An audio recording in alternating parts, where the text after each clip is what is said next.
Good day, everybody, and welcome to the Compass Kitchen. This is the heart of our food operation here, where with the assistance of my dedicated and talented volunteer team, we produce meals for our clients.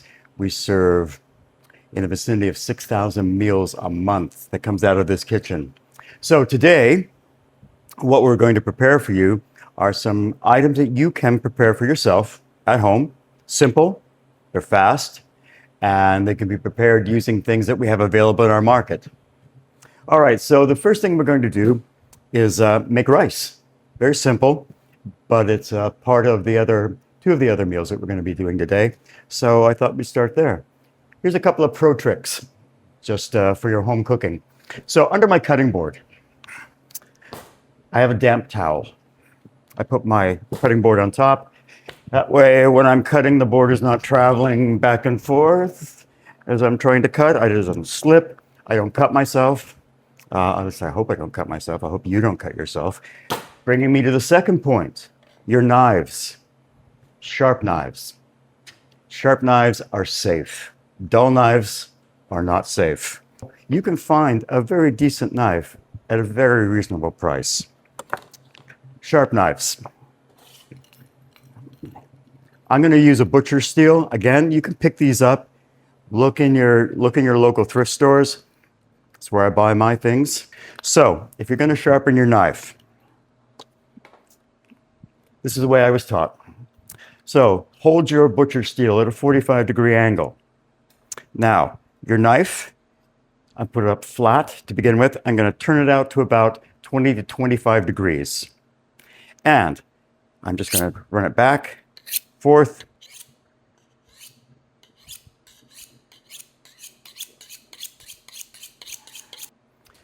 So preparing the rice.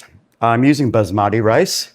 Now, most of the Basmati rice you're going to find in your local grocery store or from our shelves here. It's fairly clean. You have a choice. You could soak it for about 20 minutes, changing the water 2 or 3 times. Or we can just go straight from the package, which I'm going to do today, save us time. So the Basmati rice, I'm going to do about a cup. Approximately a cup. The ratio I found works best is about 2 parts water, 1 part Basmati. First, we're going to do it in a pot. So fairly decent heavy pot. My range is electric. I'm sure most of your ranges are electric. Onto the burner. A little bit of margarine. Now I cook like bang, boom. Oh, I got an idea. What am I going to do next? They try to calm me down. They try to follow and write things down as I go. But that's the way I cook. And that's the way I've always cooked during the course of my career, 45 years behind the stove. So the heat going. I'm going to put it on medium just to get a nice heat. There we go. Then I'm going to dice part of an onion. Now, there are different ways, all sorts of different ways. What would be the most comfortable for you to do at home? So I'm just going to do a very simple way of doing it. I'm going to take off stem, root end, place those to the side.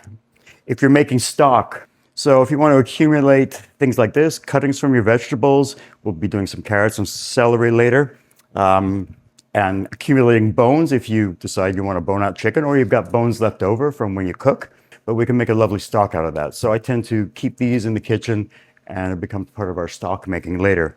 So I would just cut it in half from here, boom, down we go. Take that outer layer. Remove that, simple, there. Remove this outer layer. Great, keep that aside. Now, let me show you just a couple of cuts that we use in cookery. I'm going to show you an easy way to get a nice dice. So you see I took out two of the outer leaves or layers of the onion, just like that, okay? Use it that way. Ouch. Poor onion. It'll survive. Now, we're going to cut first in what you would call a julienne, which is a very thin slice. So, let's use another knife. This is how I shape my hand when I'm going to cut. I know a lot of you cut like this. This is a good way to lose all your fingertips. So, I shape my finger like that. I have my knife, flat of my knife against there, and my knife just rocks. Again, make it easier. Let's divide this in half. I'm going to bring everything back together like this, put it together. Now, I'm going to go crossways. This is going to give me a very fine dice. So again, hand shaped properly.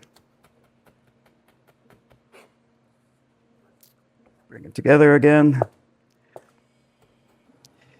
When you're sweating out your onions, which means to put them in a pan, again, with the margarine that we went boom, put it in a little earlier, flavor without the large bits of onions that you're going to bite into later, and they just infuse the butter and infuse the liquid and infuse, of course, your final product with that little bit of a taste of an onion. Boom, boom, boom, boom, boom, boom, boom, boom, boom. Done. Okay. Off my cutting board. Bang. Into the pot. Boys and girls, don't try this trick at home. Yes, you can. Just be very careful. Okay, so I'm just going to sweat that. Yeah, a little bit of margarine. I'm going to turn that down to low for a moment. This is the way I traditionally taught him, or a traditional way of doing it that I was taught in chef school. Okay, we get the onion. We cut down like this, all the way across. Then we take the blade, across the onion that way,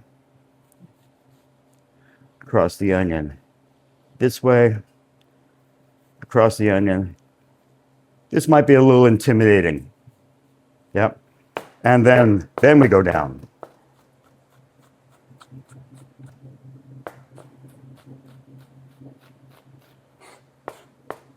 See, I got a dice, but it's not nearly as fine as when I took the leaves off, stacked them up, cut them julienne, and then cut them across into a very, very, very fine little particle. So those are two ways of doing it. See, I just rock the knife through it, I pin it down, there's my finger, I go back and forth. Whereas I got a fine dice by removing the leaves. That other method that I showed you gave me a fine dice much quicker. Good, let's take a look over here. There we go. See, we're just sweating out, releasing those beautiful oils from the onion. And I think we're ready to put it in our rice. So again, I'm going to use about approximately 1 cup. Yeah, 1 cup. 1 cup of rice. Boom. I'm just going to toast the rice just a little bit. I'm going to get 2 cups of water. There's 1. Boom. I'm going to bring my heat up a little bit. 2 cups. Swirl that around. Yes, I'm going to turn off the water. I'm not going to waste resources. Now, a little bit of salt. So remember Emerald, where all Cajun Creole cuisine was all the rage? Boom, boom. Another huge thing about cookery, taste, taste, taste, taste, taste. Don't trust a recipe. Taste at every stage of the preparation to make sure that it's building properly. So I'm just going to take a little bit of the liquid. Enough salinity. Yeah, and it's got a kind of a rich, buttery kind of flavor to it. We're going to bring this up to a boil. Then I'm going to take it down to a low simmer. I'm going to cover it and let it go. For this amount, this should be taking no more than 15 minutes, maybe 10 minutes. We shall see. Now, we're going to do it in the microwave.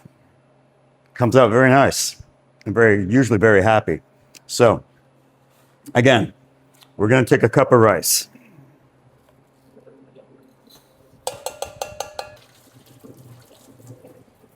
There's a 1.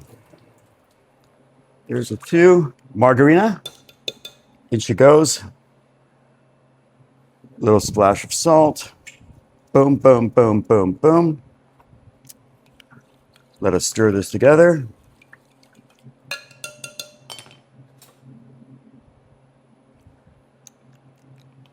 See, taste at every stage. I think mine needs a little more salt. In the microwave, Pyrex or any kind of microwave safe container that you've got. Put a plate on top. Here's a trick for you. Releasing a lot of moisture. There's going to be steam coming out of it.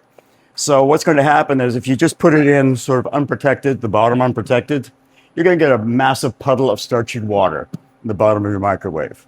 So I'm going to put that down here. Don't use tinfoil. You know what happens when you put metal in a microwave. You get a brilliant electrical storm and arcing and smoke and all sorts of exciting things. First, we're going to go for 15 minutes and we'll see what happens. There we go. We've come to a boil. Nice. Cover. Reduce down. Go down to low heat, and we'll let that cook away. So 2 different ways of making your rice, which will become part of our later dishes. All right, so after 10 minutes, you can see the water is evaporated. You see some of the onions has come to the top, but our rice is ready to go. We're just going to put it over to the side. We're just going to let it steam and relax for about 5 minutes, 4 or 5 minutes, and then we're going to fluff it up with the fork. It takes about 20 minutes in the microwave, so we're not nearly ready yet there. One more method of doing it, you could also, if you don't have any space on your stovetop, this, as I just did it, you could have taken this pot into a 400-degree oven, and happy days. That also works. Seriously, about 15-20 minutes in your oven. Take a look at my rice. Yes. Very nice. Very nice. Fluff it up a little bit. Still slightly al dente. It's got a nice little bit of a bite to the rice. The rice grains are separated, and it's got a lovely, rich onion, buttery flavor to it. What kind of excitement do we have in here? Yes? Yes, by George, I think we've got it. Now, this product is perhaps just a little bit drier. Again, same nice separation. Yep, nice al dente. Again, you get the buttery flavor from the margarine. It's a lovely product. Perfect for what we're doing today. If you want, you could add a little bit more butter, probably to the microwave product. This one has enough butter in it and it's moist enough. This could maybe use just maybe a half teaspoonful of butter just to moisten it and help separate the grains. But it's a delicious product, both ones.